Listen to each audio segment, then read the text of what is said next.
Abdullah ibn Umar said, the Prophet ﷺ approached us. He's about to say something so important that he just remembered. He said, Ya ma'ashar al-muhajirin, O noble muhajirun, O migrants. He's talking to Abu Bakr, Umar, Uthman, Ali. These were ones who migrated from Mecca to Medina. Because this was at the masjid of Rasulullah ﷺ. He said, O noble men of muhajirin, there are 5 bad things that are going to happen. They are going to befall my ummah towards the end of time. وَأَعُوذُ بِاللَّهِ, I seek refuge in Allah that it does not happen in your time. Such a difficult challenge, he said. And I want the young people to listen to this especially. Parents also indirectly. Close one ear and open the other ear. He said, number 1, when sexual obscenity becomes a widespread norm in my ummah. And it will never happen except if they start committing it publicly and publicizing it openly, meaning they feel proud about talking about it. They feel good talking about it. They don't have to do it, but they talk about it, they publicize it. Rasulullah ﷺ said they make i'lan for it, they make an advertising for it. Do you know what that means? It means that when you're at school, for example at high school, and you hear your friend talking about going out with a boyfriend, or a boy saying, I've been out with this many girls, they're actually lying to you. It's not true. And then you go and do it because you think everybody else is doing it. Immense studies have come up today telling us, research about high school students, young people, why do they commit zina? They say because they think everyone else does but they don't, and everybody loves to publicize themselves that way. And zina is not publicized just by merely saying I go out with this person or that person. Today on social media it's publicized in an indirect way. How? The way girls and boys pose on the internet to other people. That type of posing is a sexual posing, my brothers and sisters in Islam. The way they do it with their mouth and with their eyes and with their faces. Rasulullah ﷺ told us they publicize zina. You know that round mouth thing? What do they call it? Duck face. This thing was taken from the baboon kingdom. Did you know that? You study zoology, I'll tell you it took from the baboon kingdom. Because the baboon have a big red side. And I'm not saying that, you know, it's lipstick or degrading anybody. No. I'm saying they display it in order to call the mate. Now we're displaying it, boys and girls. I'm not talking about females only, I'm talking about men as well. I'm not being sexist here. I'm saying the publicizing of sexual material and sexual images. Sorry if I said that word too many times, because we live, and I'm going to say it one more time, in a hypersexualized society. Rasulullah ﷺ told us this is what's going to happen, and this is the most widespread thing right now. Most widespread thing right now. People are going to die with this. It is an absolute epidemic that Rasulullah ﷺ told us. وَفَشَ الزِّنَا. Zina is widespread throughout. He's not talking about the non-Muslims. He is telling the ummah, he's saying my ummah, they will be in that.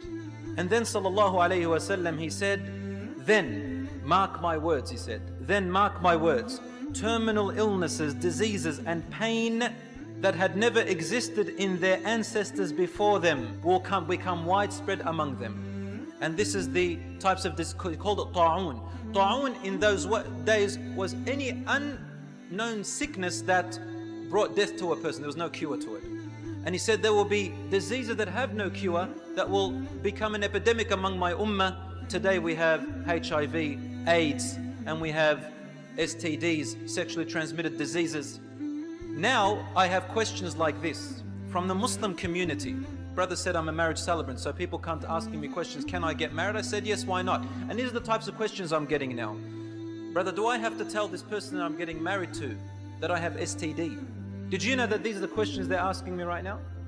All over the place. We say, yes, of course you have to tell them because it's a contagious disease. They say, what if I have it under control? There's some kind of control pills. Say, but when you don't have the pills, they actually, they exacerbate.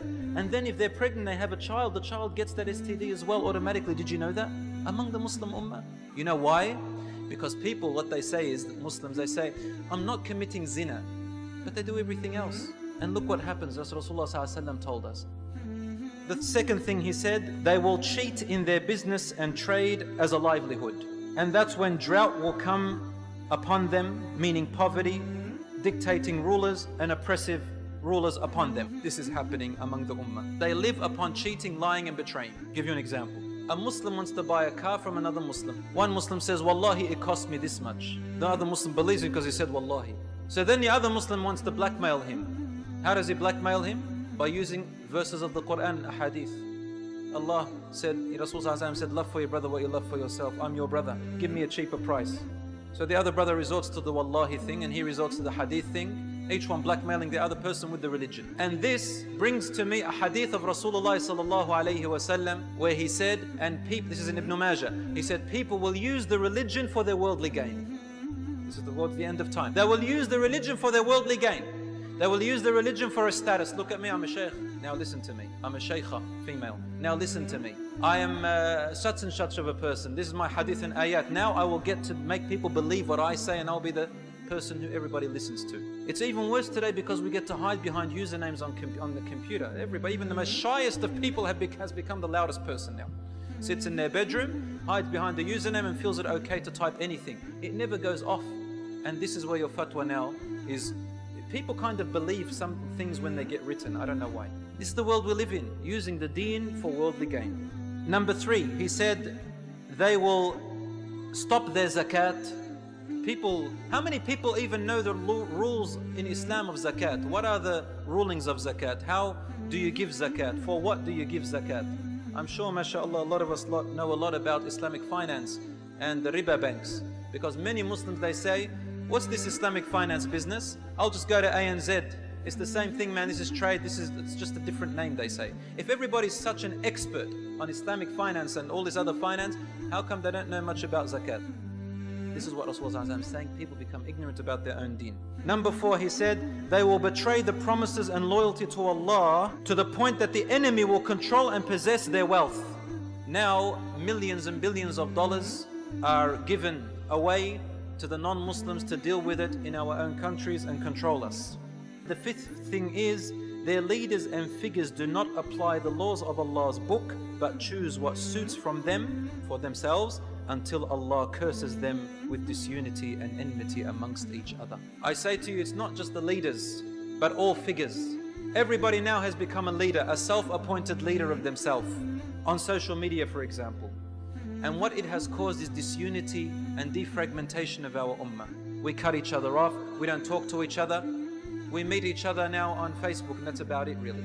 People don't meet anyone anymore. People don't say salams except to people who they know. Otherwise, it's a very individualistic society. We live in a society where it's about you and only you, myself and me. Rasulullah ﷺ told us the last day will be about that. About me and myself, or I. 3 most common words used now.